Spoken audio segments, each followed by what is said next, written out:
All right, everybody, it's time for another episode of DWMOD. It's the Big Six Picks Week 2. We got a special guest in the house. This guy, Hollywood producer, story editor galore. We're going to get into talking about that. We're going to get into talking about Ohio State just can't quit with the crybaby shit. We're going to talk a little Cam Ward. We're going to get into why NFL games only start scoring in the fourth quarter.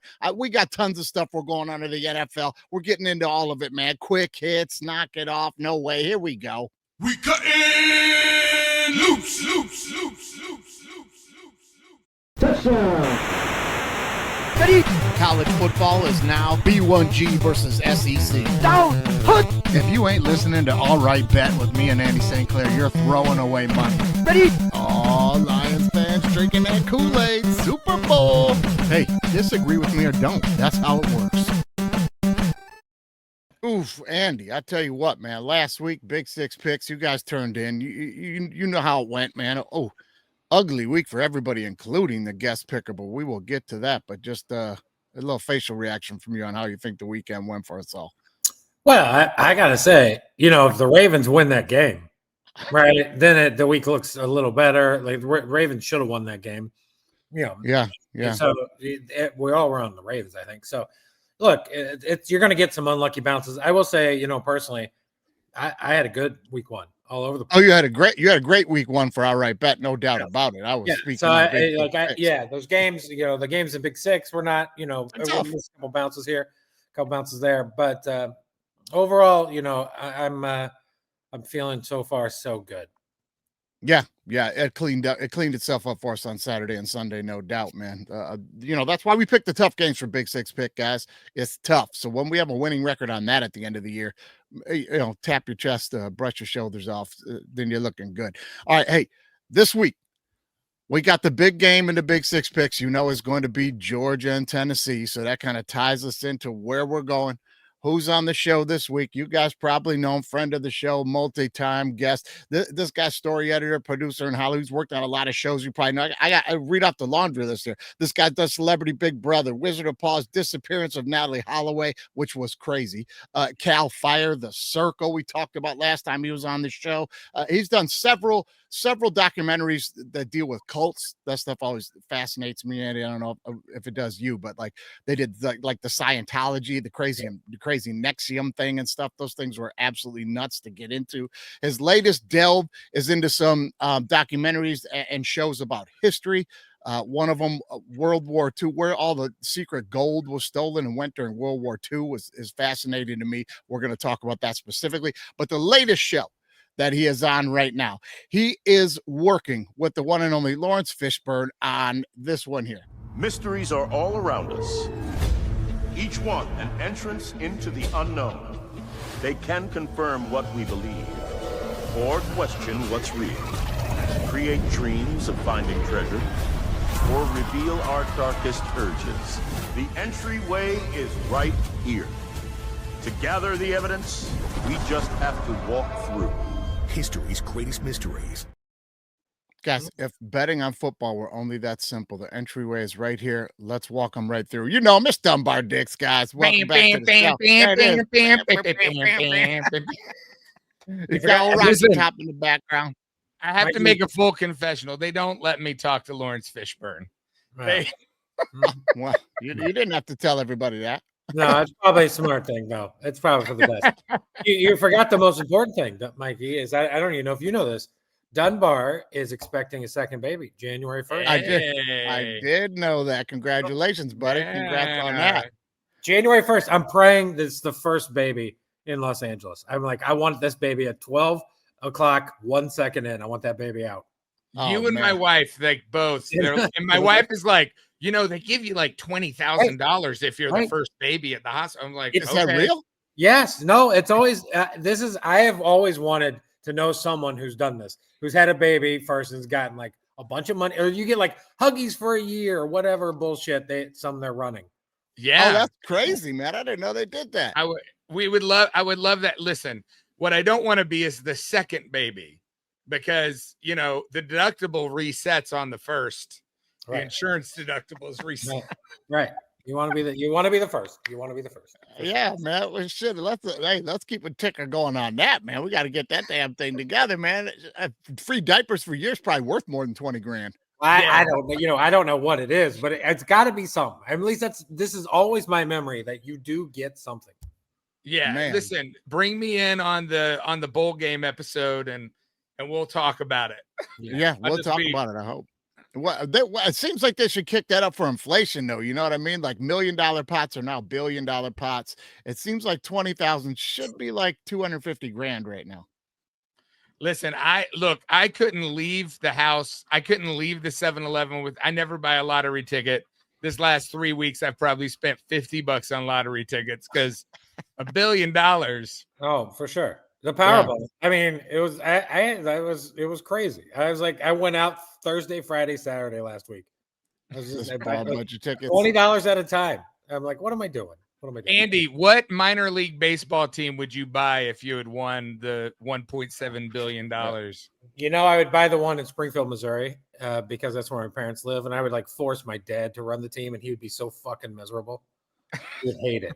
And I would think it was so funny because I would assume I'd be a billionaire at that point. My dad works for the Springfield Cardinals.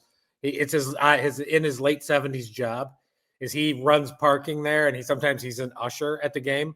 And he's kind of slowly gotten into the Springfield Cardinals. Like he likes the players and he knows the wives and stuff like that. So I don't even like the Cardinals, but I think it would be really funny to do that. That would be the greatest reality show ever, man. Like just that story. Well, my son won the $1 billion, so I went from the parking booth to the front office and then just taping him running the show. Yeah, he's way more into baseball. It's funny. I would buy the Nashville Sounds just because it's a great team and a great team name and a great logo. I love the name.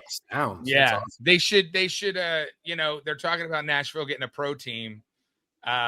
And they should just upgrade the sounds. Everybody loves the Nashville Sounds there. Right. So. Yeah. You think I could just buy the Savannah Bananas for $1 billion, or they're above that now? I think they're above that. I think they're above that. I think you can't. I think they're above that now. Listen, I'm going to the sidebar real quickly. About a year, I don't know, it's probably like almost 2 years ago. I got invited to do this show that was taping, and it was like one of these, have a sports head comedian on the panel, and we all talk about stuff, and they were doing hot takes on stuff. And my hot take was, with this new NIL, when are these players going to get it into their head that collectively they could actually do something? Like if they all took their money and pooled all their NIL money together, they could just go buy like a minor league team. Like they should also get together and buy the Savannah Bananas or something. Right. Yeah. They would have got over, man. They'd all be loaded right now. For sure. Man, I wish they would have done something like that. Anyway, Dunbar, I want to double up with you on of all of those cult documentaries that you did, man, which one was the craziest? Well, look, nothing gets crazier than being chased by Scientologists. Like I'm on the show, driving a car, being followed by Scientologists. So that gets crazy. That was crazy. I guess I did in Cults and Extreme Beliefs. We went to the Sanctuary Church of Newfoundland, Pennsylvania, and we actually went to a wedding where a mass wedding. It's the son of Sung Young Moon, where they all had AR-15s, and I'm at the wedding. I'm in the room.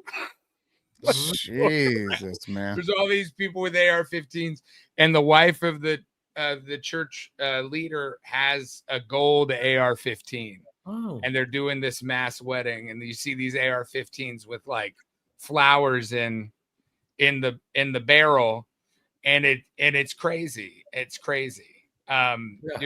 You're like, you can love guns. That's pretty intense. I've never been to an AR-15 funeral. So, or wedding. That was a wedding. Or wedding. Yeah. Or a funeral, for that matter. I've never been to either one. I mean, were they worried a rival religion was going to show up or something, or what? No, they like kind of worship the gun, I think, to a certain degree.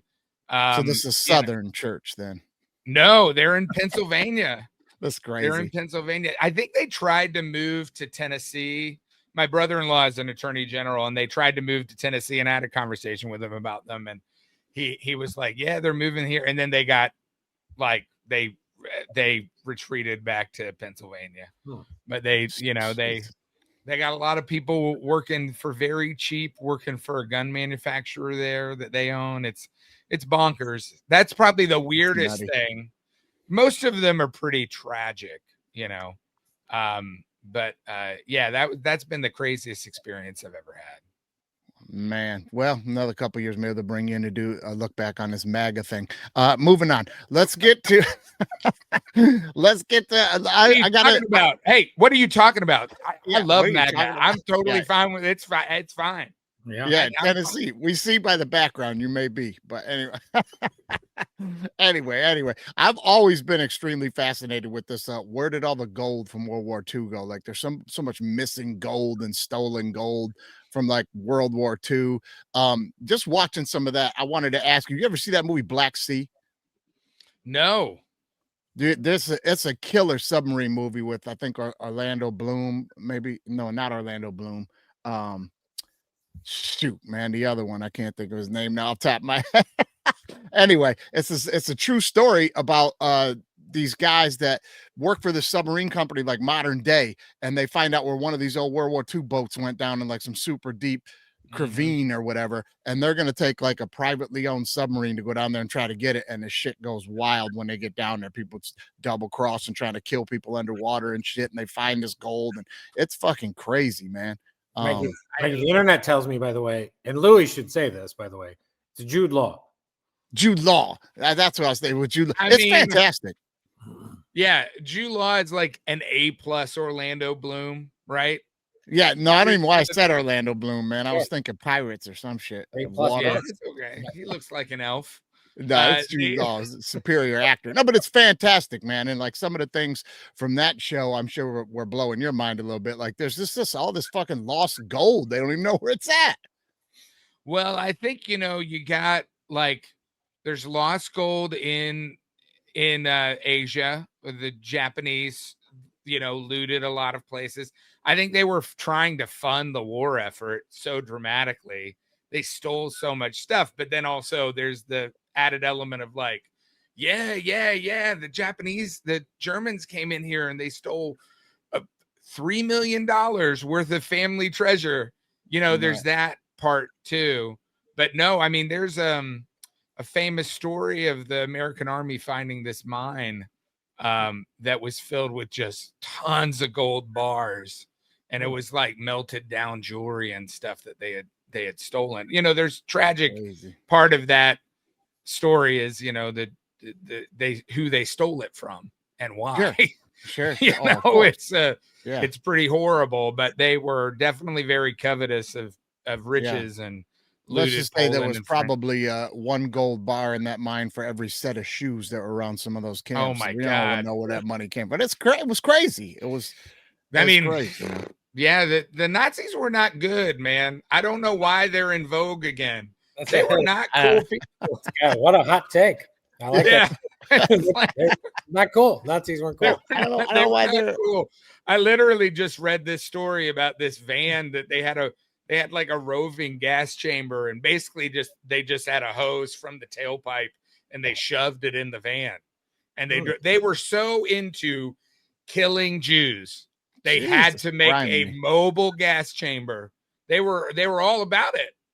Why would you want to associate with a group of people like that? I'll never know. It's crazy. I don't know. And so smart they had all that gold and they lost the war because they ran out of gas. So figure that one out. You know what I mean? Not the smartest guys. Because they were. Anyway, hey, they got a history of losing wars. That's all I know. So we should probably move on from that, though. Why is that the third rail? Let's ask ourselves that. Why is that so controversial to say? No, it's not. It's not at all. What is our problem? Yeah, I don't know. If you're young and listening to this show and you're caught up in the in vogue Nazi movement, just know that our grandpas all killed Nazis. So we're on the other side of that damn thing. I don't know, man. Also, if you're listening and you're pro-Nazi, you don't have to. You can stop listening. You can stop listening. We're fine with it. Yeah. My grandfather has 2 Purple Hearts from killing Nazis. He was proud of it. He killed a lot of them. Yeah, you know what I mean? Like, you can just go ahead and unlike the fucking show anyway. Let's talk about some great other mysteries of history here, boss. What does Lawrence Fishburne think's the greatest mystery of history or something? Let's change it up. Oh, look, like I think that show is super fun. I think it's really kind of a window into speculation about history. If you're a history fan and you love kind of the salacious speculation of what the show is, you should watch it. It is a legacy show for History Channel. It's a fun group of people to work with. They do a great job of finding these stories that you're like, oh wow, crazy. I think the current season is airing right now. I've gotten to work on crazy stuff from, did John Dillinger really die, to the history of the Sphinx, and you get to learn these things. Like, one fact that I didn't know is that, like, we're closer in time to Cleopatra than Cleopatra was to the creation of the pyramids. Did you know that? Fucking crazy. No. Isn't that crazy? The pyramids are so old. They're older than Cleopatra is to us. That's how old they are. Like, Jesus, man. 6,000, 5,000 years ago. Man, that's crazy. Yeah. Shit. And the Sphinx might be older than that. That's wild. I think we're finding out that it is, with that weird shaped head they recarved on it. I don't, you know what I mean? Like that head is like, doesn't even fit that thing. I always, when you're a kid, Andy, didn't you always look at that and go, well, why do we think these people were so great at sculptures? This head is like 3 times too little for this thing, Yeah. Yeah. It's art, right? The art argument, basically. Yeah, right. That's that. Right. Something else was there, and then they carved that head on it to make it look like they put it there, and they're just not good at it. Stole someone else's science project, and you're getting busted. Yeah, the aliens came and did it. I mean, they don't know. The Egyptians didn't even know who made it. Yeah, we have no idea who did it. It's so old. And it was buried underground for centuries. Yeah. They just had like half a head sticking up underground in the 1900s. And they were like, okay, I guess we'll dig this up now.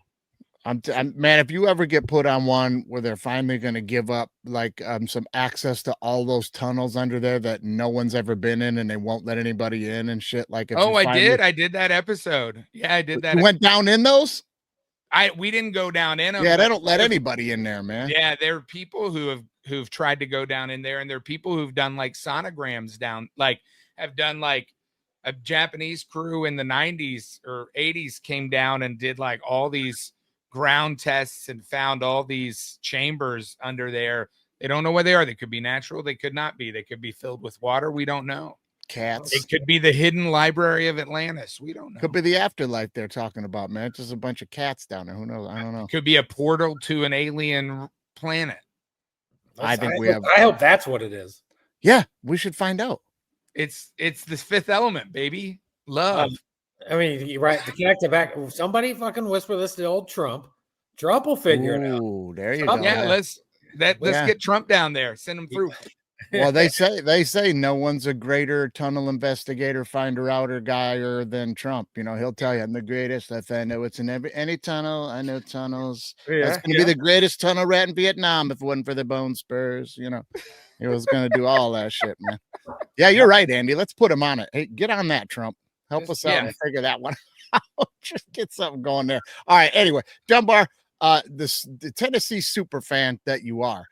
Don't get going on the Vols right now. Okay. As I point out, every time you move, that backdrop is cool. It looks like the crowd has the wave every time your shirt comes in and out of there. Everybody's doing the wave.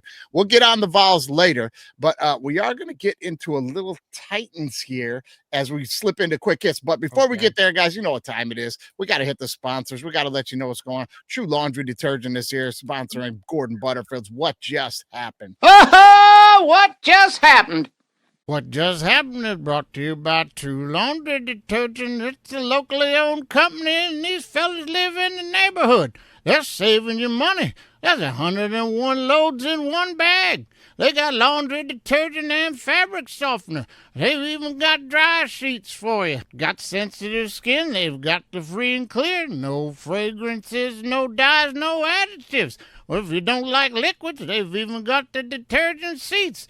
Just drop one in every load. There's 60 loads in that box. Just head on over to the TrueProducts.com for all your laundry needs. And don't forget to use your code CUTTINGLOOSE1 to get you 10% off your first order. That's True Laundry Detergent. It's Gordon approved. Yeah. Or Harold and Dorothy have to do some shopping and they'll brave the escalator. Dorothy's gonna try it with the walk. Oh, that's a bad idea. She's caught in the tractor beam. Look out, she's riding the lightning. Harold better help her quick. He's trying to figure it out, but those steps are moving. Let go of the cane, Harold. Just grab her. Oh, he's got her now. I think, Harold's down. Look out, she's gonna flip. Oh, sunshine! Eat your heart out, Sharon Stone. She rolled over Harold. He's making it up the stairs first. Oh, my, what just happened? Let's take another look.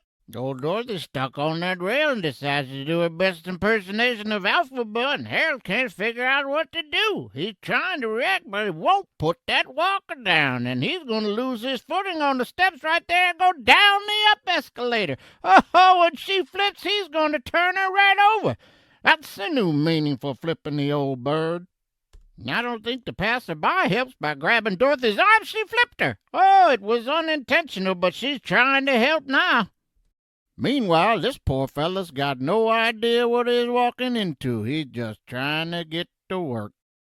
Oh, what just happened? That dude at the end is walking into a hot mess and doesn't even know. What? Why is Gordon reading the ads? Those ad reads too are incredibly, and it's like he's like he doesn't know what he's pushing there. The laundry detergent? What do you mean?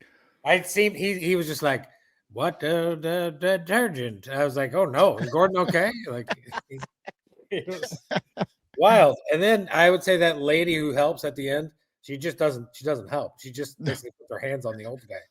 Oh no, that poor old couple. What are they even thinking? You can't take machines on those stairs. There's a sign somewhere. You can't take a walker on those stairs. It's just, head to the elevator for God's sakes, Gordon. My Lord, man.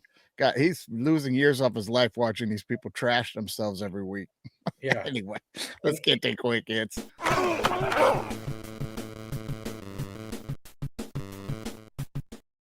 All right, Dunbar, let's get into it, man. Titans takeaways from the first week. Cam Ward in his big first game here. There he is, getting ready to do the laughy ha-ha on somebody. That whatever. What does he even call that celebration? The what zombie. It's the zombie? Eating brains, I think.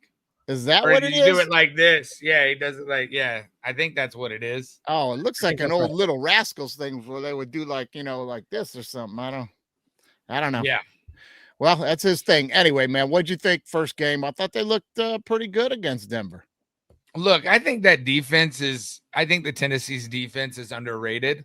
They were causing fits for Denver, and they had 3 turnovers in the game.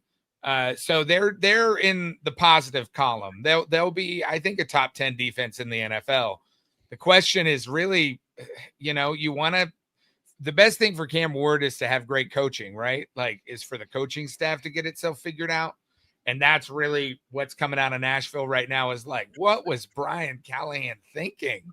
Like, at the end of the half, you run the ball, 3 times, you get out of the half with a 3-point lead, and you come back, and then you hand the ball over, you almost take a safety, you drop back each time, and then you give Denver an opportunity to get a touchdown. I mean, that is just malpractice. And then that no call with the Elikayo Manor elbow that hit the ground. So look, it's a bummer because Cam Ward looked great. His stat line doesn't show it, but he looked like unfrazzled, commanded the offense, tons of drops. Didn't make any mistakes. 12 of 21, 112 yards. Didn't make any mistakes. Andy, you watched a bit of it. What did you think, man? You think they were just kind of just limiting him a little bit to keep him on that no mistake side, or what?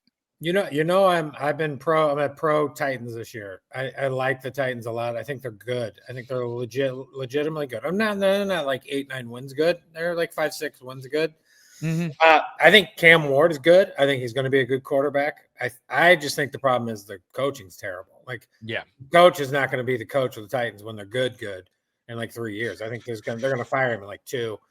Their defense is good, dude. They went to Mile High A very hard place to play. A rookie quarterback, probably against the best defense in the NFL. Now, you could argue, I think Denver took a little bit of a step back, a little regression for Bo Nix. Yeah. Bo Nix looked bad, but maybe that's the Titans. Maybe some of that is on the Titans too. So I'm very positive. I think, just from a selfish gambling betting side, I'm going to be betting the Titans. I did it last week at 8.5. I'm going to do it this week, and they're going to beat the Rams straight up. I'm taking the money line, and I'm taking the Titans. They're going to beat the Rams. I wish I was that confident. The Rams are going from artificial turf to grass. The Rams, they're going to take a little while. Titans are going to be home. I love the Titans this week, by the way. So, a couple of things to consider with that game. You factor in the drops from Calvin Ridley and that Elikayo Manor no challenge that should have been challenged that was a catch. The Titans have, over 250 yards of offense at that point, but 11 penalties. They basically negated their entire offensive production in that game. They were horrible. And the penalties really comes down to coaching. Their rookies played great. The rookies that they drafted this year play. Elikayo Manor looks like a true 2.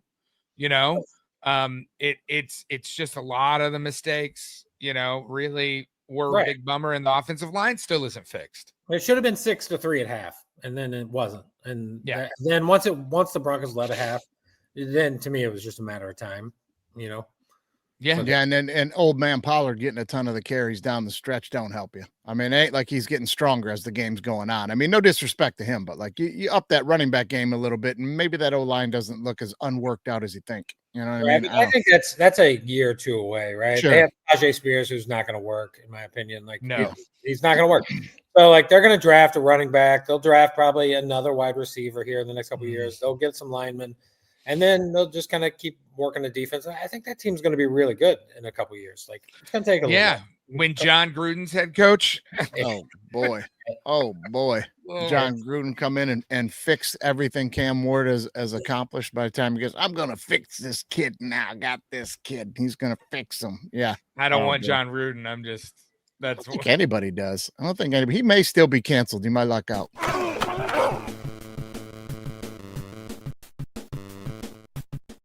All right, guys, what is it? What is the deal with like these NFL games where like it just seems like nobody can score and the scoring is sparse, and then they start the clock on the fourth quarter, especially when you get to the 2-minute drill in the fourth quarter and it's taken off. I mean, in week 1 alone here, we have the Falcons and the Bucks. That score was 17-14, and then there was 13 points scored under the last 2 minutes and a missed field goal. Should have been 16 points to send it to overtime.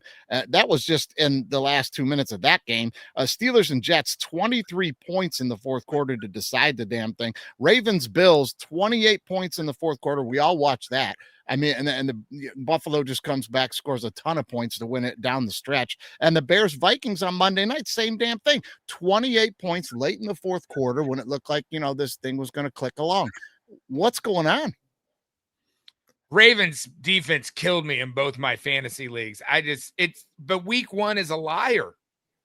Week 1 is a liar. I hope Week 1 doesn't tell you the truth about any of these teams. It just doesn't. Yeah, I you're right. I mean, I don't know if I quite believe that. I think if you win, I saw a stat, if you win in week 1, you have over 50% chance to make the playoffs. If you lose, you've got around 25% chance to make the playoffs. Look, it became, these games become bigger in week 2. Must wins become very important. You don't want to go on 2.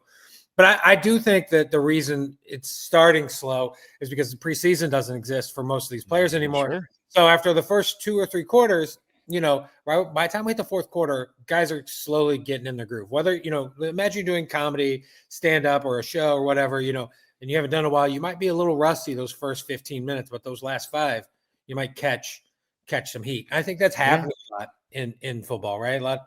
The Bengals tried to do it this year, which I don't think they'll ever do again, to be honest. They played their guys in the preseason, right? And they thought it was going to help them with the points. The problem is they played a division rival who knows them very well and plays them very tight. And it's like, I just don't think they'll do that again. So I just think it's a little rust. I think rust. Unders went something like 12-4. The primetime games were both over. But those one had 2 best offenses. The other was the Monday night game Yeah. was crazy. So that's just what I think. Yeah, well, sometimes there's a lot of the bend and don't break that starts later in games that for the life of me, my whole life, I've never understood. When you're holding the team to 14 because your defensive scheme for the week is great, your guys are playing great, you've got them where you want them to be for places and success, and they're playing fantastic, and then you get down the stretch and you're like, okay, now we just don't want to give up the big play. I'm like, well, you haven't given up the big play all day doing what you're doing.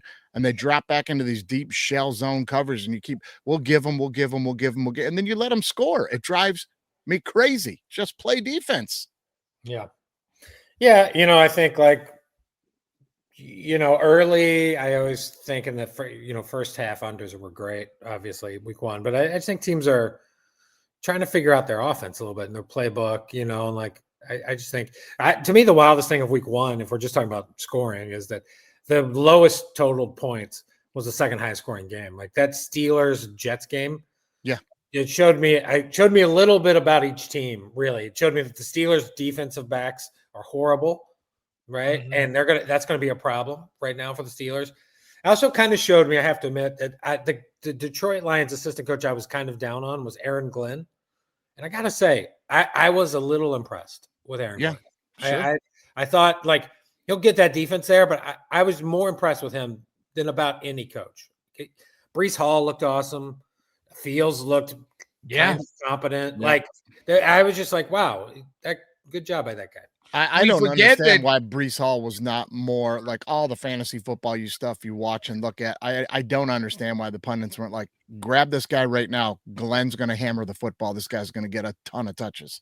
I don't know. Well, but anyway, go ahead. I feel like, the other flip side of that conversation is the Lions coaching staff getting strip mined in the offseason and then looking like utter garbage this weekend. Well, we're going to get to the offensive play calling of the Detroit Lions this weekend. We're going to touch on that for sure. I will also say with Breece Hall, you have to remember he's coming about a year and a half off a knee injury. So that is very important because that dude, before he got hurt, was really good. That injury does happen. And then, he was bad last year, but he was coming off a pretty recent injury. He's now coming back. He's going to be way better than I think people think. Yeah, man. I think so too. And speaking of comebacks,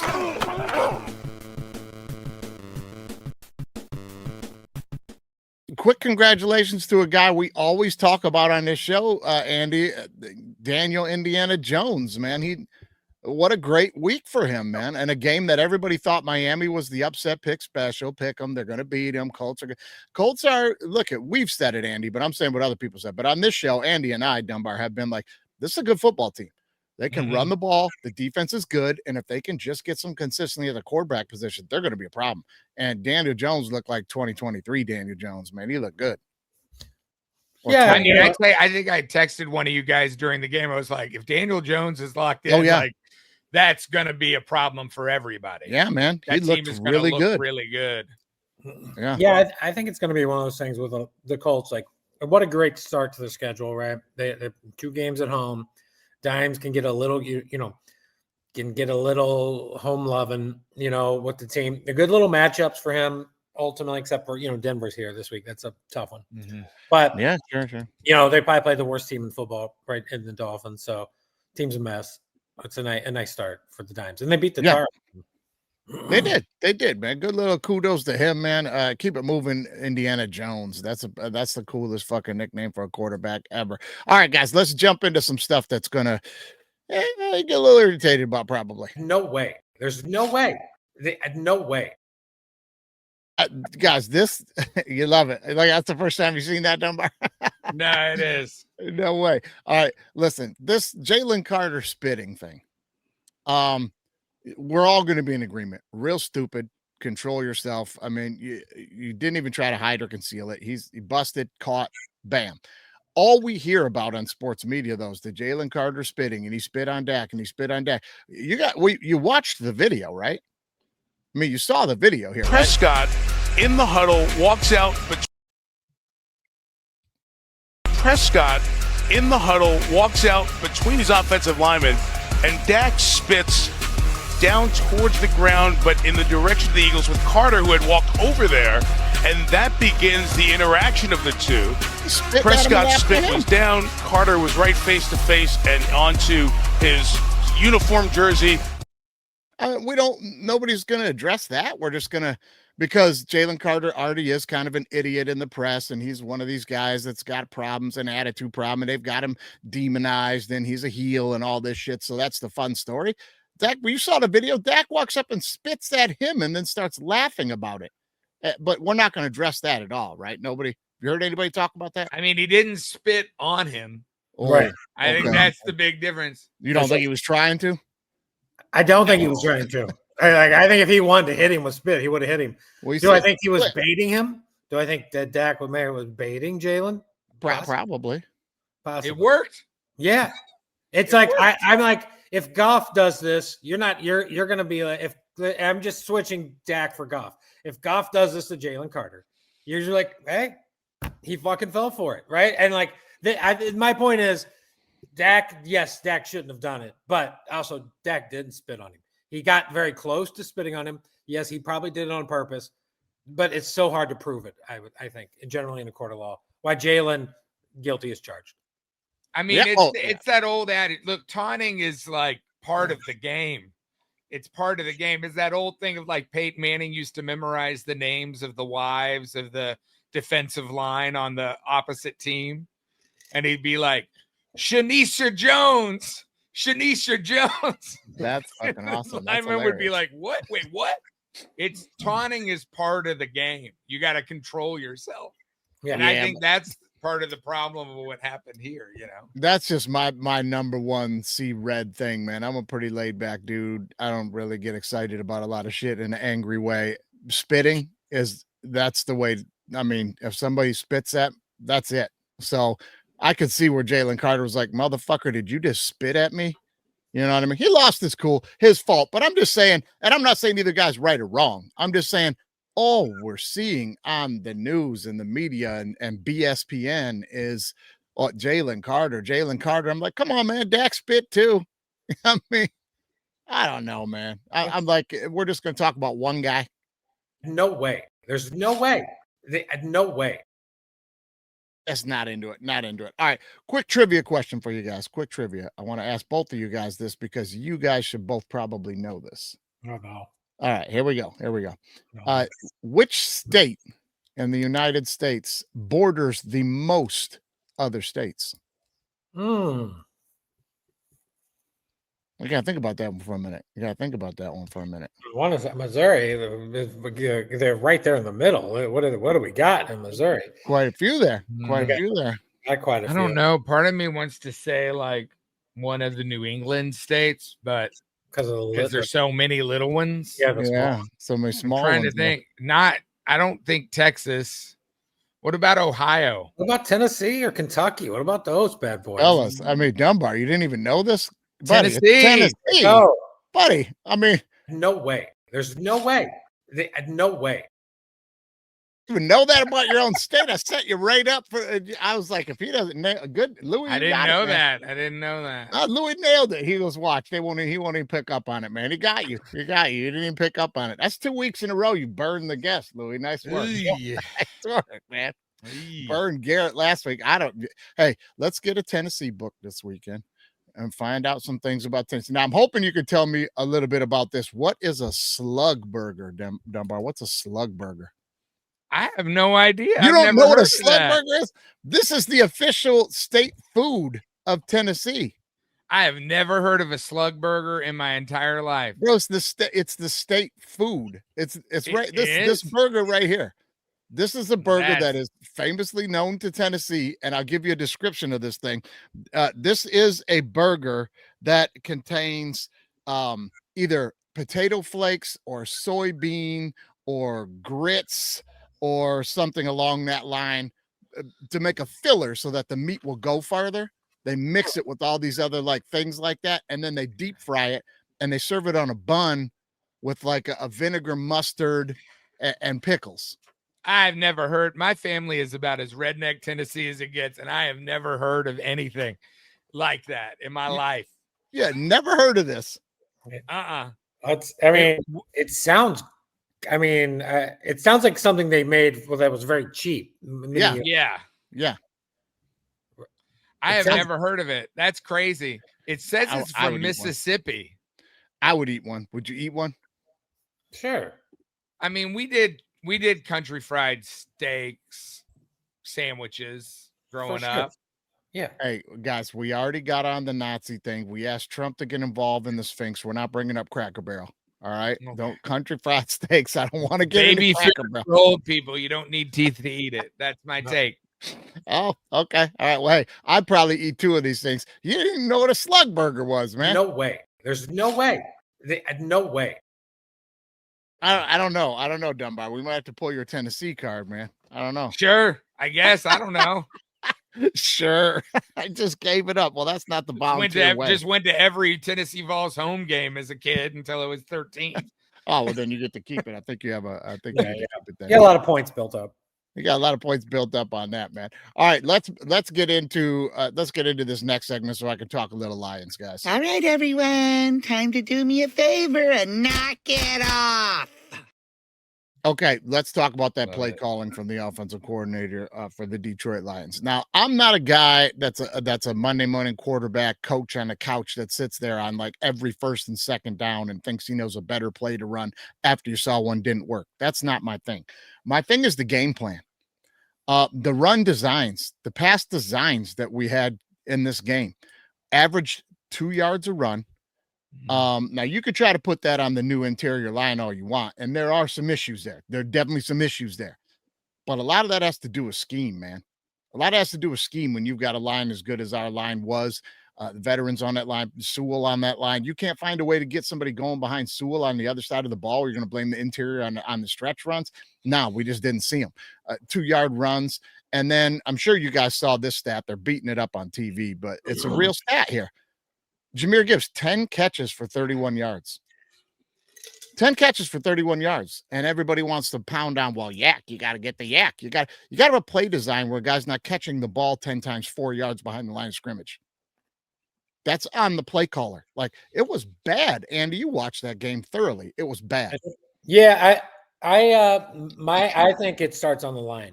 I think the offensive line was really bad because I think look, they lost a guy to one guy went away, Ragnarok or whatever his name was. Yeah, he retired.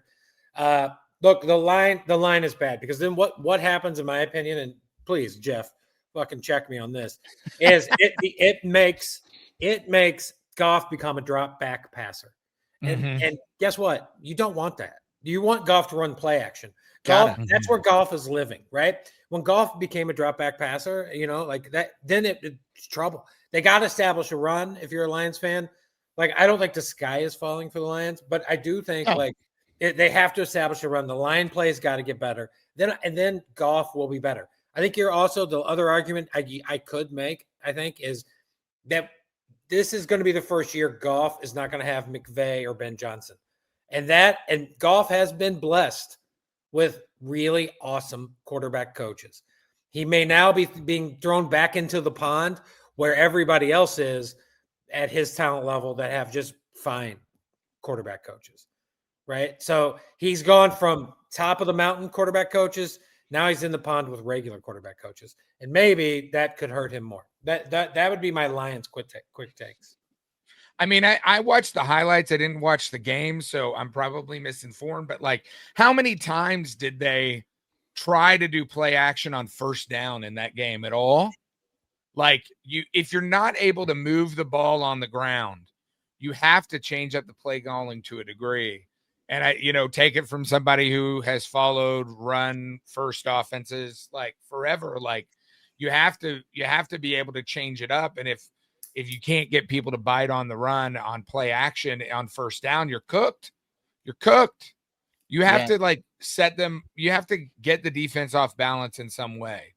There was a lot of awkward missed assignments at the second level from the guard play. Getting to the second level, and when you get there, you gotta. There's all different terms people use, but there's pin and push, or when you get there, you got to make a decision on that defender. And there was a lot of standing there 3 yards away from the defender and waiting for him to move and then try to block him. And I'm like, that's like freshman JV shit, bro. You can't do that in the pros. They'll beat you to the ball. You know what I mean? Like it was some of that stuff was bad. I just thought like outthinking yourself, outsmarting yourself is one of my biggest, like, will drive me nuts. This was supposed to be a physical football game. So quit lining up with we're going to disguise what we do and they won't know that Montgomery's really not going to get the ball. Hey, line up and see what they can do when you just give Montgomery the ball. You know what I Yeah. mean? Like, Well, my like he was question doing that is thing where he's running Gibbs in the Montgomery spots because they won't see it coming. And then he brings in Montgomery on like a third and middle or whatever. And he's trying to throw him a low swing pass and stuff. That's not him either. Like, just stop trying to be cute and just play ball, you know? here's the thing. Here's the question for that division entirely, and especially for the Lions. How many more games do they have to figure it out? Because you have to think you're going to be at a disadvantage playing against a former coach with the Bears. You know, the Vikings are going to start figuring things out too with JJ, and he played great. He played the stat line wasn't amazing, but JJ played great. And then you have, you know, arguably the team that could run away with it with the Green Bay Packers. I mean, just that trade changes the dynamic in the North. And you have to hope that the Lions have a chance to make it into the playoffs, because I don't think a wild card's coming out of that division if they beat themselves up. You know, are they going to give themselves a chance? They got to figure it out soon. Yeah, you know, their line play's got to be better. You know, Mikey knows that I had the Lions out of the playoffs in our playoff prediction, and then I put them back in at the last minute over the Rams after week 1. I wish I had stuck with what I said. I bet you do. Because I like the Rams a lot better than I like the Lions, but we'll see. I still think the line. It's early. They get that line play. You know, they got their schedule coming up. You know, is like whoever they're playing the Bears this week. They go to the Ravens, which is going to be a fucking massacre because the Ravens beat teams like this at home badly. Yeah, they do.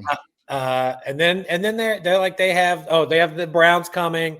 Then they go to the Bengals and the Chiefs and the Bucks. Like their schedule's not easy, but you know, it's workoutable. It's workoutable. Yeah, I'm gonna tell everybody, Lions fans, right here. I'm not fucking screaming about the sky falling at all. Everybody, take a breath and just realize something you just said a second ago, Andy. We played a divisional foe who's very comfortable with us, and as a rival, and that we play tough. They're at home. Week 1, we played a team that is beyond a considerable pick for a Super Bowl run. Calm down, take a breath, calm down. Let these guys settle in a little bit. We'll see what we do against the Bears this weekend, who I thought they were going to be pretty decent. Caleb Williams looks like Caleb Williams. You can't tell him nothing, man. You can't tell him nothing. He knows what he's doing. Just give me the play. I'll do what I do. Okay, keep doing that in the NFL and see where it gets you. You know what I mean? I'm sorry. When you're done the Lions, I'll give a quick. Go ahead. No, go to it. Bears fans. Like, I would say the same thing to Bears fans, which would be like, hang in there, right? This thing is a work in progress. I would consider Caleb a rookie this year, personally, because I think with Ben Johnson's system, it's going to be a brand new system. You're going to have to be patient, take some time. Like, please, everyone, stop saying fucking Caleb, writing Caleb off. Like, just give him a year. Give him a year in the system. Like, give him time, right? Mikey even just said, like, Caleb's going to do what he's going to do. Like, stop. Everybody stop. They're going to draft a quarterback. They're going to fire Ben Johnson next year. No, here's the thing. They're going to complete the circle. Here's the thing. Everybody. Ben Johnson will get rid of him if he doesn't work. I promise you. Sure. Ben Johnson will get rid of him. So give Caleb a year in this system. Just let him be, right? It's going to take some time. Write this year off as, no, the Bears aren't making the playoffs. It was never happening regardless. There's 3 better teams in that division. Let's just let the Bears figure it out. That's my Bears PSA. Yeah, well, we'll see what they do, man. We'll see what they do. For me, I think the kid's got a tremendous amount of talent, but I'm a locker room guy, and the stories out of the locker room from there, minute 1, where this guy is Egoville, man. And we'll see. Yeah, if he puts that in check and decides to take advantage of Ben Johnson and learn from him, and he could be the sky's the limit for that kid. I just didn't see it in week 1. I saw a little distrust. So hopefully he'll settle in, like you're saying. I hope he doesn't, because I'm a Lions fan, but we'll see. We'll see how that goes for them. Listen, this ain't the end of the world yet, Lions fans. Just take a breath. All right, everyone. Time to do me a favor and knock it off. All right, let's jump on to the Warhawk Report, guys. We got to get to the Warhawk Report every week. This one is like licking a salty wound this week, baby.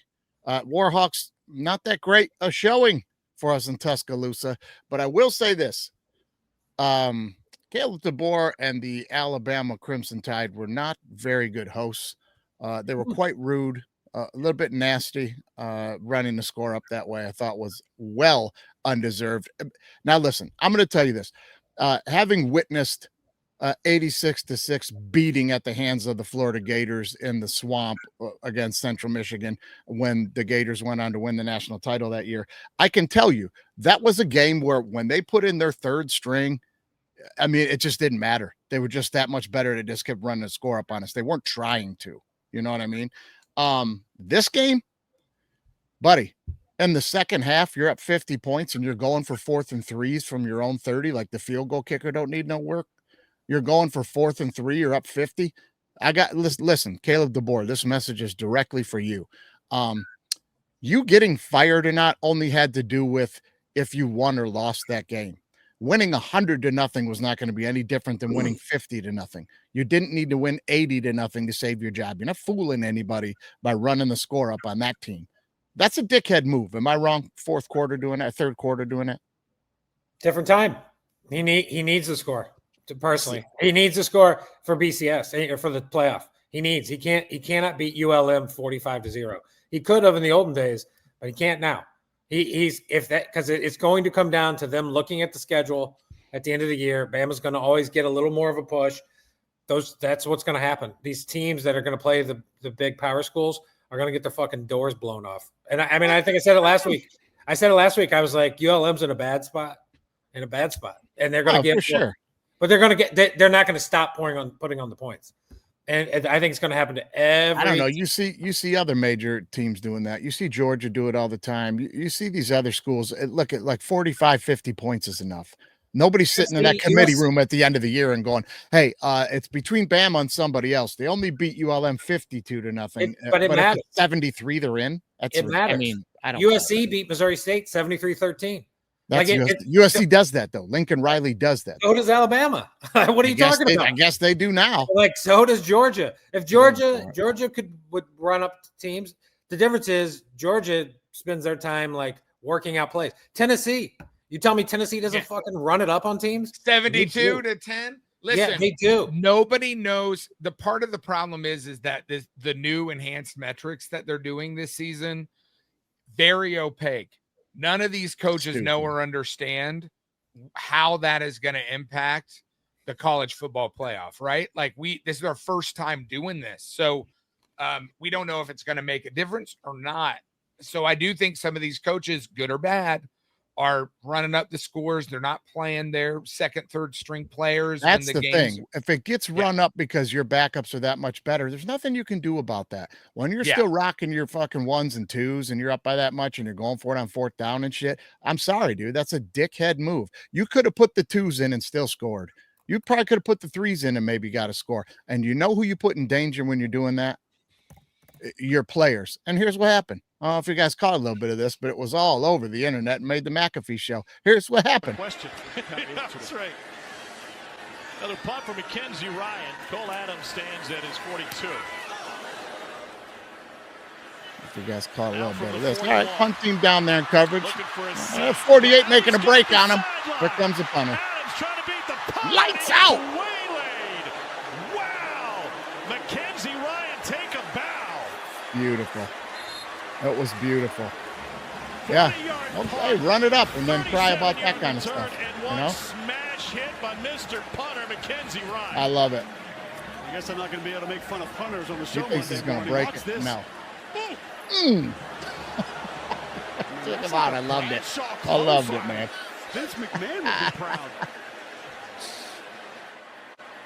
They just clotheslined him, man. It was great. It was fucking great. The whole stadium went, oh, shit. That was fucking awesome. I still think someone needs to teach that punter how to tackle, but yeah. He's from Australia, man. That's how they do it. He's awesome. It was great. But I just say this, Oregon does it. Everybody does it. Everybody. Yeah, sure. The power schools are going to continue to do it. So if you are in school and you're coming up, you're going to get whipped. If you need to get to 70, fine. You can do it with your 2s and 3s. You don't need the 1s going for it on 4th down up 50. I mean, then you're going to get a guy injured, and I'm not going to fucking have anything to say about it. I'm going to be like, yeah, you get what you get. Well, You know for what I mean? sure. But I think DeBoer knows that. I just don't think he cares. I guess. I mean, I just thought it was a shitty thing to do. So the Look, punt like, team was like, listen, we're taking it into our own hands, man. you gotta deal with the incentive side of it. Yeah. I'm not saying like sportsmanship wise you're wrong, but the problem is these coaches are incentivized to do it, and they have their programs and their livelihoods to Sure. deal with, and some of them are going to be way more calloused about it. Yeah, well, they're gonna. There's no doubt about that. So that leaves us in the same spot as last week, Andy. We're trying to get to this bowl game. 5 to go. We got 5 more wins to go to try to get to that bowl game, baby. That's my favorite thing. Yeah, That's 5 to go. Yeah, 5 to go. Oh yeah, 5 to go, baby. We gotta get to this bowl game. But hey, this week, we're on bye this week. Here's where it plays out for us, I think, guys, and then we'll move on here. We're on bye this week. We got the week off. Put that Bama shit behind you. Move on. Get healthy. And we're flying into UTEP next week to take on UTEP, and UTEP 1-1, struggling a little bit. Not as good as we thought they were going to be out of the gates, Andy. In our preview, we thought they were going to be pretty formidable. They look pretty mediocre right now, and they got Texas this week. They're going to get banged on this week, and then we get them. So good spot to maybe catch them. Good spot to maybe catch them banged up and go get a W, man. What do you think? UTEP, I think again, to go back to your point about Alabama, UTEP is going to get, they're going to get their ass. Yeah. They're going to get a slap burger from Tennessee or whatever that's called. A slug burger. Whatever. Slug burger. They're going to get slug burgered by Texas. So, we'll see what that score is, and then we'll see where that prediction lies. Yeah. By the way, how does that thing get that name? Because they put all that stuff in there, and it looked like when they put the soybeans in there, and then they deep fried it, it looked like maggots crawling in meat, and somebody pulled it out, and they were like, "It looks like a slug. Let's eat it." And everybody ate it. Yeah. To the tune of it becoming the state's national food. Okay, statewide food. All right, guys, let's jump into the Big Six picks. It is time to lay down our picks for the week. Let's go. Big Six picks brought to you by the official beer choice of DWMOD podcast. That's Old English 800, guys. Now, Dunbar, we ask everybody, what are you doing for the game? What's your drink? What's your tail? What are you having? What's your beverage? What am I doing? Like, what do I eat for the game? Oh, your beverage, man. Oh, my beverage of choice. I mean, right now I am very much enjoying the Golden Road Mango Cart beer. It's one of the best beers. I love it. It is so good. It is so. I've gotten away from heavy stout. Like I'm back in pale ales and lagers. Let's enlighten you then, my friend. Let's enlighten you on how to start your day on a football day. What you want to do is get yourself a can of Old English 800 and get one of these. Brass monkey, that monkey, brass monkey, chunky. You want to get a brass monkey for them football games, especially on the West Coast, son? Are you crazy? What's the orange juice doing? You mix it with orange juice, baby. Like you made, like some people have their little with the champagne and the orange juice mimosas. No, sir. You get an Old English 800 and you mix it with orange juice. That's a brass monkey. Mikey, football starts so early on the West Coast. With the orange juice. Sometimes I'm like, should I do a Moscow Mule, or should I do a cocktail? Should I have like a White Russian? Oh, what's actually good mornings on the West Coast? Brass monkey, that monkey, brass monkey, chunky. That was well played. Got him. What were you saying, Andy? I was going to say, Mike, you're out of this loop, and what Dunbar was talking about with that mango cart, because I also like a mango cart, but a mango cart beer is a very light beer for men who have very young children. It's like it's so low on alcohol. Like it's like you're like it's a little bit of alcohol. You think you're drinking a little bit of alcohol. If you have 20 of them, maybe you would feel it, but it's just like candy alcoholic booze, and it's delicious. But if you have a child that's under 6, that's what you're drinking beer wise, if given the choice.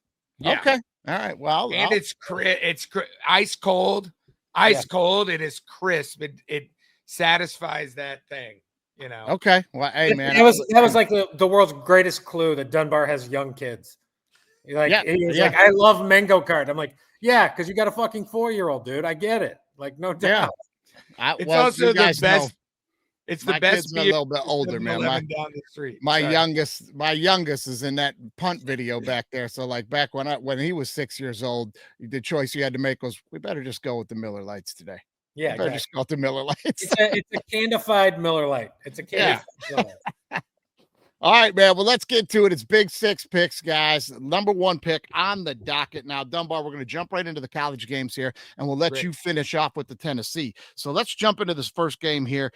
We got Clemson minus 3.5 at Georgia Tech. Now, the over-under here is 54. Who do you like, man? Oh, man, this one's tough because I really want to go with isn't an upset anymore, Georgia Tech? Is Georgia Tech an upset at this point? They're the dog. You know, I mean, I know that they're the underdog, but I want to take them to win it.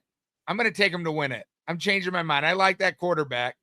It's a road rivalry game, and I think we're going to cover.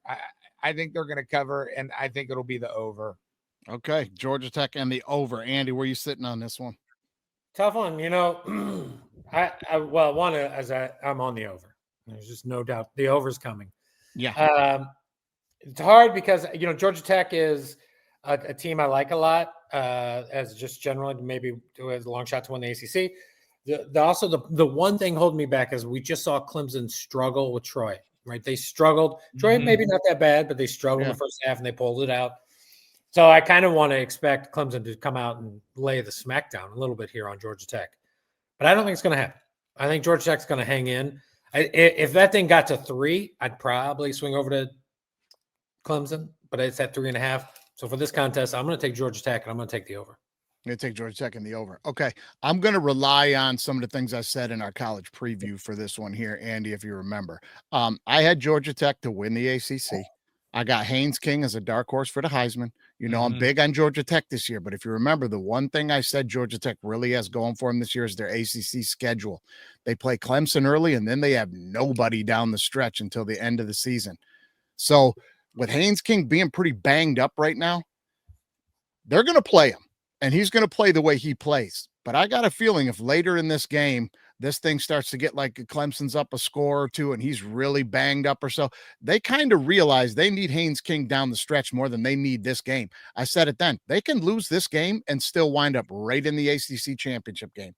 So I think that's going to come into play a little bit this weekend. I'm going to expect Clemson to take this one. I'm going against myself, but I'm not. You follow me? I'm going to take Clemson, laying the 3.5, and the over is coming. You're 100% right on that one. We're all in agreement on that, the over. All right, let's jump to this next one. Texas A&M, they're plus seven at Notre Dame. 49.5 is the over under. Andy, you want to take this one first, man? Yeah, I'll start. A lot of these big time programs, we're going to talk about one after this game, Georgia,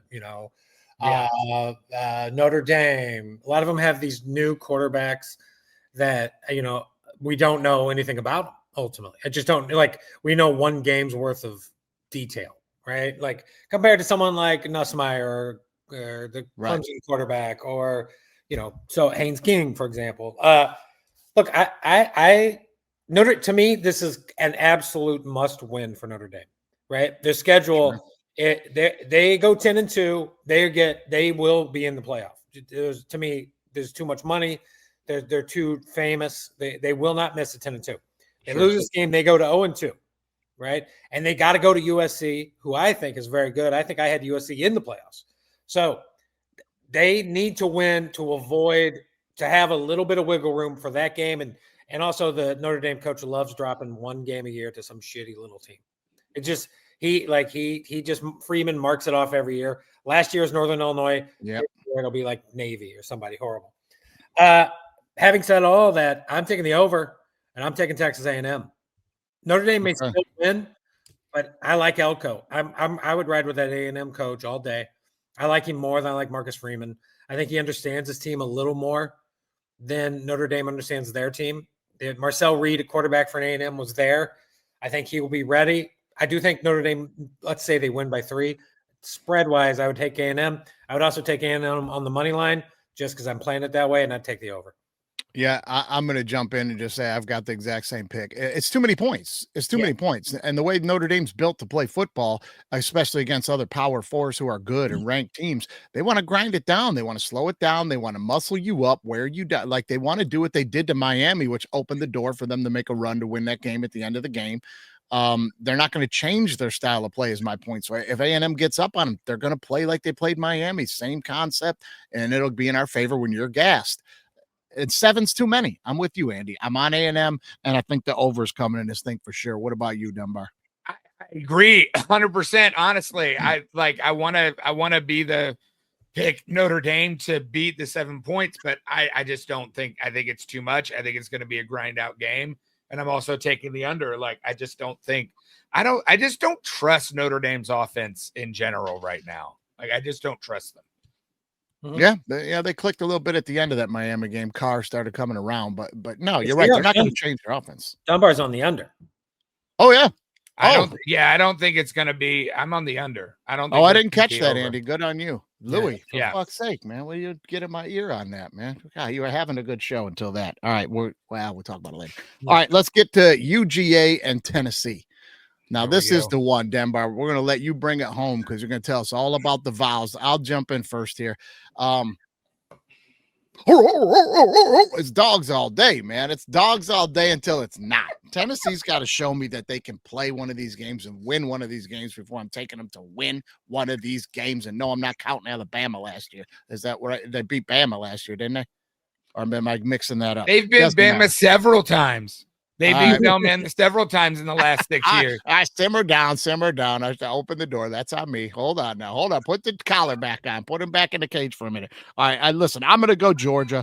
And I'm also, this thing is screaming over. I'm going over on this thing. I'm not going to get any longer winded. I'm going to give you the time, Dunbar. Andy, who do you like? I like Georgia. I like 3.5. I'm not the world's biggest Heupel fan. Also, this quarterback situation concerns me just in general. I don't know. But I will be honest, though. The quarterback situation in Georgia concerns me as well. And Mike Bobo, the offensive coordinator, concerns me. It is not Monken and Stetson Bennett, right? That Bobo concerns me. No doubt. So I think right now for me, Georgia is one of the top 2 or 3 national title contenders, in my opinion. So I'm gonna side with Kirby over Heupel. For me, Hupel, whatever his name is. I can't think of his name. But yeah, so I'm going with Kirby. I'm just taking the points. I'm taking the over. And the over. Okay. All right, Dunbar, you're up, man. Let us have it. Tennessee's going to win this game. They're going to take the over. They are primed and excited. First off, Joey Aguilar is definitely turning out to be an upgrade over Nico. Nico is languishing at UCLA. And, even last year when we thought that Tennessee had a chance to beat Georgia at Georgia, Nico was handing the ball off and overthrowing guys. And now we have somebody we feel like in Joey Aguilar who's played, not perfect football, but it is a guy who likes to make plays and throw the ball deep. He's certainly closer to a Hendon Hooker, which, got closer to beating Georgia than any other team. And Tennessee's due. Tennessee is the program on the ascendancy in the SEC. And the people who want to criticize Heupel for being like a throw first guy, it just doesn't bear out in the statistics. Tennessee is a run the ball team. They have a multi-headed beast now in that run game. The offensive line looks amazing right now. And obviously, they haven't played. This is their first challenge of the year. But the defense got it together in the last game. I mean, obviously, they're playing Eastern Tennessee State. So, what are you going to do in terms of measuring it up? But it's Tennessee. It's at home. They are hungry to win this game. I would look for Tennessee to probably try and get up on Georgia quickly and be very aggressive on offense early in the game. I would expect them to do a lot of no huddle. But people underestimate that offensive line. And if the defense in Tennessee can get its act together and Boo Carter can make some plays, I think that they have a chance to get up a couple of scores on Georgia early and then hold the lead. That's how I'm predicting the game is going to go. If they have the lead going into halftime, I think it's highly likely Tennessee's going to win this game. All right, man. Yeah, we almost had me talked into it. Andy, what about you? Listen, I think that's how they win, though. I think he's right in that way. They need to jump on Georgia quickly, and they need to force Georgia and force the quarterback of Georgia, who we don't really know anything about, to win the game, right? The other argument, the other side is Tennessee is going to make a jump into a level of athlete, and Aguilar, the quarterback Aguilar, whatever his name is, he's going to see a level of athlete he hasn't quite seen yet, because they've played Syracuse and East Tennessee State, who is those teams together are not Georgia. Right. So, but just remember, he played at App State, and he is a fifth-year senior. And, you know, the thing that is exciting to me about Joey Aguilar, he's thrown some dimes in these games. There have been a couple that are like, you can't do that against Georgia. But he's thrown some dimes. And the thing that makes him dynamic is his ability to be able to extend plays. He just is doing way more than Nico was able to do when Nico was in that situation. So they certainly have a better chance, I think, this year if they had kept Nico. So, you know, obviously there's a lot of excitement around the team. And I think the other part, too, is that, like, we still don't know what Georgia is this year. Like, we don't know what's happening with that, you know, with Gunner at the quarterback position. It seems very spotty right now. Yeah. All right. Hey, fair enough, man. I wish you luck, man. I hope Tennessee pulls it out for you and everybody in the stadium behind you. You can all smoke Rocky Top. Well, that's the dog's name, Smokey, isn't it? I'm mixing them all up. I'm just all about Smokey's the dog at Rocky Top. Yeah. Well, hey, man, Smokey. go Vols. Go get it done. I'll be on Georgia for that one. Let's jump to the NFL. But, Andy, before you do that, you know that we are obligated by law when discussing gambling on a gambling show. We have to give the public service announcement. So here you go. What advice you have the kids not to gamble? So with gambling, there's no such thing as losers. There's winners and quitters. So you just got to keep going and just keep. And you gotta you gotta phone a friend and you borrow money. You borrow from your mom, your dad, your sister, your brother, and just friends. And then there's no such thing as losing. It's a winning sport. There it is. Thank you. There it is. Let's go. That's it, baby. Don't quit, man. There's no quitters. Hey, that's the public service announcement. Don't quit. Come and get me. All right, NFL. Let's jump to it. The Broncos -2.5 at the Colts. 42.5 is the over/under. Colts a home dog. I'm going to jump on this one first and tell you right now, I like what I saw last week, and I don't like what I saw from the Broncos. And I saw from the Broncos what I saw from the Broncos last year. Bo Nix and that offense are just going to click along like chitty chitty bang bang and let the defense win the play, the game. I'm going to take the Colts here. I know might be a sucker bet, and it's a Vegas thing from vision from last week. I'm jumping on the Colts as a dog here, and give me the under. Colts under. What about you, Andy? Same. I like and I'm taking Colts money line. Colts under. I like the Colts was 2.5. I think it's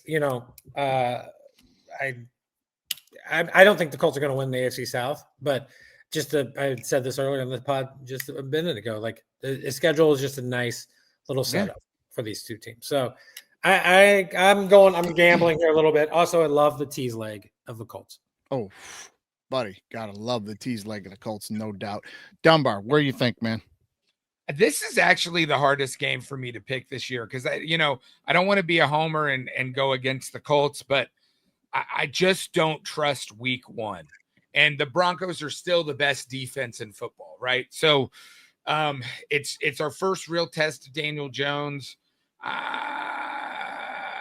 I definitely I think the Broncos come out and win this game, and I'm going to take the under. Okay, taking the under. And let me just let listeners know, the place to bet last year was just to do whatever the guest did on over under, right, Andy? I mean, last year, by the end of the season, the damn guest pickers were like plus 226 or some shit on the over unders. And that trend continued last week. I mean, at the end of the week, the guest picker was +4. Andy, you and I both -2 on over unders. The guest picker's already out of the gates at +4. So maybe you're on to something there, Dunbar. We'll see what you think. All right, Eagles, Chiefs. We'll go to you first, Dunbar. It's the Eagles -1 at the Kansas City Chiefs. 47 is the over under. What do you think? I definitely going to take the over. Are the Chiefs going to lose 2 games in a row this season? Like, that's really the thing. It's like, I think the Eagles are the better team right now. I'm so questioning whether or not the Chiefs' inability to be able to give Patrick Mahomes any real weapons and the diminishment of Travis Kelce is real now, even though it was in spurts last season. It's I don't know. It is so hard for me to go against the Chiefs, but I'm going to take the Eagles to win that game, and I'm going to take the over. And that is not an easy pick. I feel like the Chiefs still have magic, you know. I think they'll right the ship. I think that defense is very good, but it's just the Eagles are a powerhouse offensively. They're just they they're have pretty so good. many weapons. They're pretty good. Andy, I'm just going to guess where you're going, but I'm going to be on the same page as Dunbar. I'm going Eagles. I'm going over. This is one of those things where if there's any team that can beat it, you know what I mean? I was just about to say, look, you're going to have to show me you can beat the Eagles before I'm not going to pick the Eagles. But if there's any team in the league, you'll eat your words on with that one. It's the boys in Kansas City and Holmgren and Patrick Mahomes. So tell me I'm wrong. I'm going to be on the Eagles. I'm going to be wow. I a couple things is, generally betting against Mahomes to me is like the most terrifying thing in sports, especially when he's 3 points or less at home. I think his record is something like, I don't have it in front of me, but it's like 29-3. It's ridiculous. Like, it's crazy. I think for me, the real problem with this Chiefs team is like, there's nobody that it can help Mahomes out, right? Like, Juju Smith-Schuster is the number 2 wide receiver. That guy's been cut by 4 teams, one of them the Chiefs, in the last 4 years.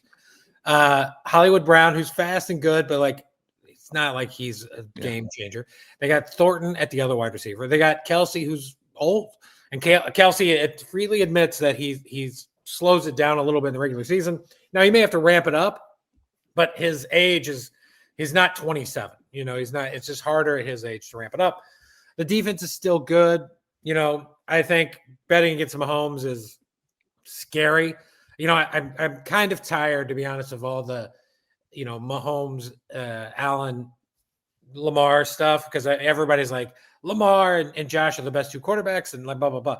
Like, I get it. They are awesome, but what Mahomes did on the fly against the Chargers and a very good defense. And if that ball had gotten back to the Chiefs, if Chris Jones doesn't go on the inside and stays on the outside in that last play and gives the ball back to Mahomes, I would love to see all the bets going in on the Chiefs to win that game, because we all believe Mahomes is going to get it done. So if it is close at Arrowhead, I think the Chiefs will come out on top. I just don't think it's going to be that close. I think the Eagles have too much. They got a great D-back, great safeties. They can stop the run. I also think Pacheco, this is my theory, Pacheco is fine as a running back, but he's not what he was 2 or 3 years ago. He's gotten slower, and the Chiefs need to reinvest in the upcoming year in a running back, right? Last Chiefs thought, I promise, I'm sorry it's going so long. You're good. In about 10 weeks, the Chiefs are probably going to be about 5-5, 6-4, 4-6, in my opinion. That is going to be a time when Rice comes back and Worthy's fully healthy. I'm going to clean up on betting the Chiefs at that point, because everybody's going to have the Chiefs. The spreads are going to be low because the Chiefs are going to look about 500, right? And that is going to be the time. Everybody, just pray to God the Chiefs keep losing, because in about 5 or 6 weeks, we're going to get some unbelievable betting opportunities on the Chiefs. Yeah, go for it. And Miami's going to start unloading its team. Tyreek Hill's going to come back to Kansas City. Stop. Trade for Tyreek. You don't want him. Hard stop. Nobody's interested in that train wreck. No, thank you. 6th round pick. Comes back to Kansas City. I'd have a hard choice right now if you told me I could have Antonio Brown or Hill. I'd be like, boof. I don't know which one I'd rather not have. He hasn't been good since he got arrested. He hasn't been good since he put a dolphin helmet on him. I'll tell you that now. I'm going to take the Chiefs, or I'm going to take the Eagles and the under. And my hedge is, if the Chiefs can keep it close and the under is in play into the 4th quarter, that is how the Chiefs win. The Chiefs are not – I don't think the Chiefs are going to score 30 – it's not going to be 35-32. The final score of this game is going to be like 2017 for the Chiefs to win, 24-20. And that is how they win. I'm going to side with the Eagles in this case, but I'm going to take the Eagles and the under. All right, man. Eagles and the under. That brings us to our last game of the weekend. This is probably the toughest one. This is really probably the toughest one. You got the Commanders of Washington, D.C., plus 3.5 at Lambeau Field, Green Bay. The over-under 48 here. Listen, for me, I saw what Green Bay did last week to the Lions. I'll fully expect them to give Daniels some trouble. I don't expect him to walk into a game like this. I know he played well in his first game. Giants, guys, come on, Giants. The sophomore slump's got to be coming with some people figuring some things out. And with a defense like Green Bay, even though the hook is there, and that's a problem, guys. I'm going to take Green Bay, and I'm going to say this thing hits the over. You know what I mean? What do you think, Dunbar? I mean, I think Green Bay, that Micah Parsons trade really just changes everything for that team. Man. Playing Green Bay at home, I feel like they're going to go on a tear right now. You know, Jordan Love at 70 is playing okay. You know, he was 72% completion rate. I question their weapons on offense, but that defense, I just cannot go against Green Bay. The over-under is a little bit harder for me, but I'm going to take the over. I think it's kind of it'll go in fits and starts, and there'll be big play breakaways that get the scoring up, but it's not going to be a lot of offensive production. You know, it's not going to be a high yardage game. It's going to be like, oh, this is a breakout play that gets in on the over. But I definitely take Green Bay to win at home. I am feeling the sophomore slump is going to come for Daniels. All right, man. We'll see. Andy, I got a feeling you're going to be on the other side of this. Mikey, who did I take to win the NFC again? And who did I take to win the NFC North? I think the Green Bay Packers. Who did I take to win the Super Bowl this year? I think the Green Bay Packers. I did. I took the Green Bay Packers. I think you did. Being the best team in them and the Ravens. Did I take the AFC? Did I say the Ravens Packers Super Bowl? I believe you did. Oh my gosh. You know who I think the two best teams in football are? I do think Baltimore Ravens are the best team in football. I don't care what. Yeah, me too. And I think the Green Bay Packers are they are every year. Yeah. It's like, they have to win on the road. They should never get to the Super Bowl. The Ravens just have to overcome their coach. Yeah. I don't know. Yeah, well, that's a whole nother story. I mean, you put it on him, the guy fumbles the ball, but yeah, a little conservative at the end though. I like Green Bay. I think I watched more of that Commanders Giants game than I want to admit. Because my daughter was kind of running the TV, so I was just kind of had a dumb game on, and I thought the Commanders. Couple mango carts in. I was in my 13th mango cart, stone sober. But I thought the Commanders were kind of bad, to be honest. I thought the Giants were worse, way worse.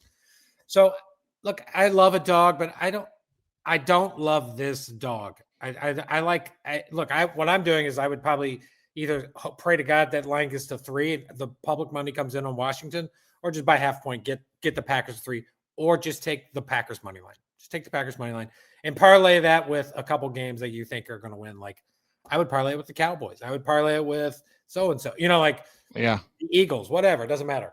I also like the under. I think the under's coming. I think Thursday night unders are coming. I think first game of the year doesn't count because they haven't played, right? Even though the under hit in that last Thursday game, but it hit in the most magical way possible, right? They had like 40 points at halftime. Then lightning came, the game got all crazy, and the under hit, right? Yeah. Now that we're here to week by week, Thursday night unders are back. Give me a Thursday night under, and give me the Packers. All right, man. Go on ahead and do it. Book it. Put it in there. Green Bay all the way. That's what Andy's on. He's on the under. You know what, guys? You know the drill here.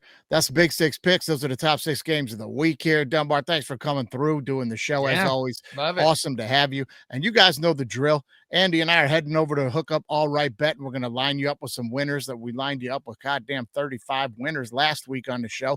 It's only about a 30-minute show. Just tune in and listen. We're giving you all the college picks you need, all the NFL picks you need. That's going to be right over on All Right Bet coming up next. My man, Dunbar, we'll see you next time. Bye. We cutting loose. Touchdown. Ready? College football is now B1G versus SEC. Down. Put.